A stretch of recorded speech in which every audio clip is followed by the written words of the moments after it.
ஹெல்தியான ராகி லட்டு எப்படி பண்ணுறதுன்னு பார்க்கலாமா? ரொம்பவே ஈஸி. 1 கிலோக்கான அளவு நான் சொல்கிறேன். 340 கிராம் அளவு வேர்க்கடலை எடுத்துக்கலாம். இதில் இந்த லட்டில் 3 விதமான சத்து கிடைக்கும். Protein, calcium. கண்டிப்பாக இதில் எள்ளு சேர்க்குறோம், ராகி சேர்க்குறோம், வேர்க்கடலை சேர்க்குறோம். 3 லட்டோட டேஸ்ட்டுமே இதில் வரும்.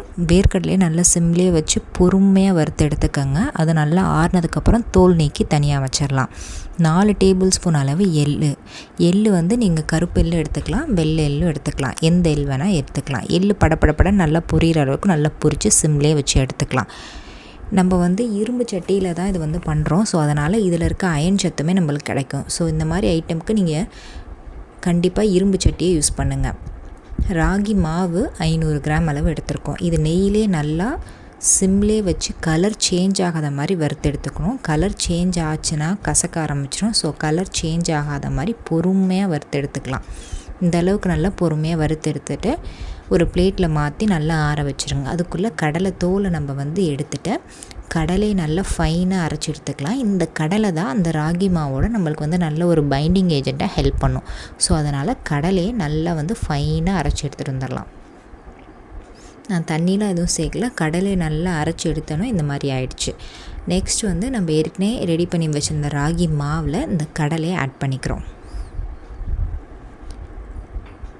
இது மாதிரி 4 கப் அளவு வெல்லம் எடுத்திருக்கேன். நீங்கள் இனிப்புக்கு தகுந்தாப்பில் அளவு வெல்லம் ஆட் பண்ணிக்கோங்க. இந்த 4 கப் வெல்லங்கிறது நான் 1-2 ஃபஸ்ட்டு இடிச்சிட்டு அதுக்கப்புறம் மிக்ஸி ஜாரில் போட்டு ஆட் பண்ணிக்கிட்டேன். 4 டேபிள் ஸ்பூன் அளவு கருப்பு எள்ளு.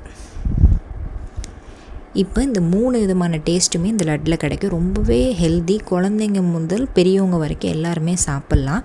ரொம்பவே லோ இன்வெஸ்ட்மெண்ட்டில் தெரிஞ்சவங்களுக்கெல்லாம் நீங்கள் கொடுக்கலாம். ஹெல்த்தியாகவும் கொடுக்குற ஒரு மன திருப்தியும் இருக்கும். கண்டிப்பாக ட்ரை பண்ணி பாருங்கள். இதை நல்லா பைண்ட் ஆகிறதுக்கு தேவையான அளவு நெய் ஒரு 6-7 டேபிள் ஸ்பூன். மொத்தம் இந்த 1 கிலோ லட்டுக்கு கிட்டத்தட்ட ஒரு 12 டேபிள் ஸ்பூன் அளவு நெய் தேவைப்படும். இந்த மாதிரி க்ளவுஸ் போட்டு பேசிட்டிங்க லட்டோட ஷெல்ஃப் லைஃப் அதிகரிக்கும். அதனால தான் இந்த மாதிரி க்ளவுஸ் போட்டுக்கலாம். நீங்கள் க்ளவுஸ் போட விருப்பம் இல்லை, வீட்டில் சும்மா கிட்ஸுக்கு செஞ்சு கொடுக்குறீங்கன்னா நீங்கள் சும்மா நார்மலான கையிலே செஞ்சு கொடுக்கலாம். நான் 1 கிலோ அளவு செய்கிறதுனால நான் இந்த மாதிரி க்ளவுஸ் போட்டுக்கிட்டேன். இந்த மாதிரி பிடிக்கிற பத்துக்கு வரணும். சப்போஸ் உங்களுக்கு பிடிக்கிற பத்துக்கு வரலன்னா நெய் இன்னும் கொஞ்சம் விட்டு ஆட் பண்ணிக்கலாம். அப்போயுமே உங்களுக்கு நெய் நிறையா ஊற்றுற மாதிரி ஃபீல் ஆச்சுன்னா லைட்டாக காஞ்ச உலர் திராட்சை கூட நீங்கள் ஆட் பண்ணிக்கலாம். மிக்சியில் போட்டு அரைச்சி அதையும் ஆட் பண்ணிக்கலாம். வெல்லம் இல்லைனா கடலையோடு சேர்த்து கூட நீங்கள் ஆட் பண்ணிக்கலாம். இன்னும் கொஞ்சம் இன்ட்ரெஸ்டிங்காக ஆக்கிறதுக்கு இந்த மாதிரி wrap பண்ணி ஒரு கவர் சுற்றி கொடுத்திங்கன்னா இன்னும் கொஞ்சம் இன்ட்ரெஸ்டிங்காக இருக்கும். குழந்தைங்களுக்கு முக்கியமாக ரொம்பவே பிடிக்கும். இந்த மாதிரி ராகி லட்டு ஆர்டர் பண்ணால் வாட்ஸ்அப் நம்பருக்கு ஆர்டர் பண்ணிக்கோங்க. இந்த வீடியோ பிடிச்சிருந்தால் லைக் பண்ணிக்கோங்க, சப்ஸ்கிரைப் பண்ணிக்கோங்க, நோட்டிஃபிகேஷன் பெல் ஐக்கனை கிளிக் பண்ணிக்கோங்க.